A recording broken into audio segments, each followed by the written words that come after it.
شروع اللہ کے نام سے جو بڑا مہربان نہایت رحم والا ہے۔ الف لام میم۔ اس میں کچھ شک نہیں کہ اس کتاب کا نازل کیا جانا تمام جہان کے پروردگار کی طرف سے ہے۔ کیا یہ لوگ یہ کہتے ہیں کہ پیغمبر نے اس کو از خود بنا لیا ہے؟ نہیں، بلکہ وہ تمہارے پروردگار کی طرف سے برحق ہے، تاکہ تم ان لوگوں کو ہدایت کرو جن کے پاس تم سے پہلے کوئی ہدایت کرنے والا نہیں آیا، تاکہ یہ رستے پر چلے۔ خدا ہی تو ہے جس نے آسمانوں اور زمین کو اور جو چیزیں ان دونوں میں ہیں سب کو 6 دن میں پیدا کیا، پھر عرش پر قائم ہوا۔ اس کے سوا تمہارا نہ کوئی دوست ہے اور نہ سفارش کرنے والا۔ کیا تم نصیحت نہیں پکڑتے؟ وہی آسمان سے زمین تک کے ہر کام کا انتظام کرتا ہے، پھر وہ ایک روز جس کی مقدار تمہارے شمار کے مطابق 1000 برس ہوگی، اس کی طرف صعود اور رجوع کرے گا۔ یہی تو پوشیدہ اور ظاہر کا جاننے والا اور غالب اور رحم والا خدا ہے، جس نے ہر چیز کو بہت اچھی طرح بنایا، یعنی اس کو پیدا کیا، اور انسان کی پیدائش کو مٹی سے شروع کیا، پھر اس کی نسل خلاصے سے یعنی حقیر پانی سے پیدا کی، پھر اس کو درست کیا، پھر اس میں اپنی طرف سے روح پھونکی، اور تمہارے کان اور آنکھیں اور دل بنائے، مگر تم بہت کم شکر کرتے ہو۔ اور کہنے لگے کہ جب ہم زمین میں ملیا میٹ ہو جائیں گے تو کیا از سر نو پیدا ہوں گے؟ حقیقت یہ ہے کہ یہ لوگ اپنے پروردگار کے سامنے جانے ہی کے قائل نہیں۔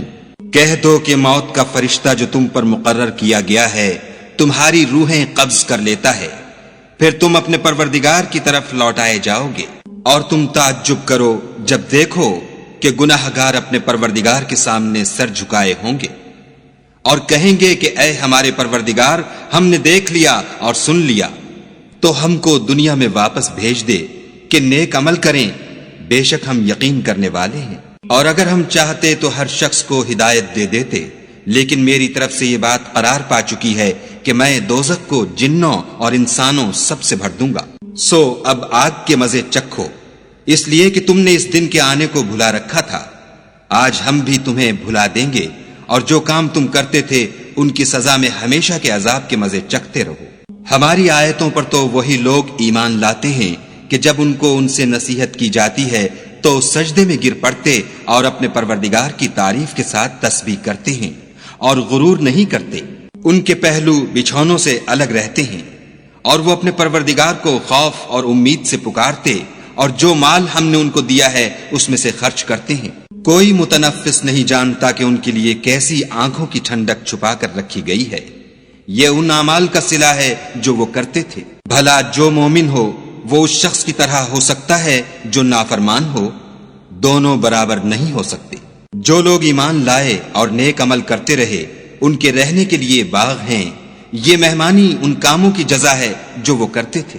اور جنہوں نے نافرمانی کی ان کے رہنے کے لیے دوزخ ہے، جب چاہیں گے کہ اس میں سے نکل جائیں تو اس میں لوٹا دیے جائیں گے، اور ان سے کہا جائے گا کہ جس دوزخ کے عذاب کو تم جھوٹ سمجھتے تھے اس کے مزے چکھو، اور ہم ان کو قیامت کے بڑے عذاب کے سوا عذاب دنیا کا بھی مزہ چکھائیں گے، شاید ہماری طرف لوٹائیں۔ اور اس شخص سے بڑھ کر ظالم کون جس کو اس کے پروردگار کی آیتوں سے نصیحت کی جائے تو وہ ان سے منہ پھیر لے۔ ہم گناہ گاروں سے ضرور بدلہ لینے والے ہیں۔ اور ہم نے موسیٰ کو کتاب دی تو تم ان کے ملنے سے شک میں نہ ہونا، اور ہم نے اس کتاب کو یا موسیٰ کو بنی اسرائیل کے لیے ذریعہ ہدایت بنایا، اور ان میں سے ہم نے پیشوا بنائے تھے جو ہمارے حکم سے ہدایت کیا کرتے تھے جب وہ صبر کرتے تھے اور وہ ہماری آیتوں پر یقین رکھتے تھے۔ بلا شبہ تمہارا پروردگار ان میں جن باتوں میں وہ اختلاف کرتے تھے قیامت کے روز فیصلہ کر دے گا۔ کیا ان کو اس امر سے ہدایت نہ ہوئی کہ ہم نے ان سے پہلے بہت سی امتوں کو جن کے مقامات سکونت میں یہ چلتے پھرتے ہیں ہلاک کر دیا؟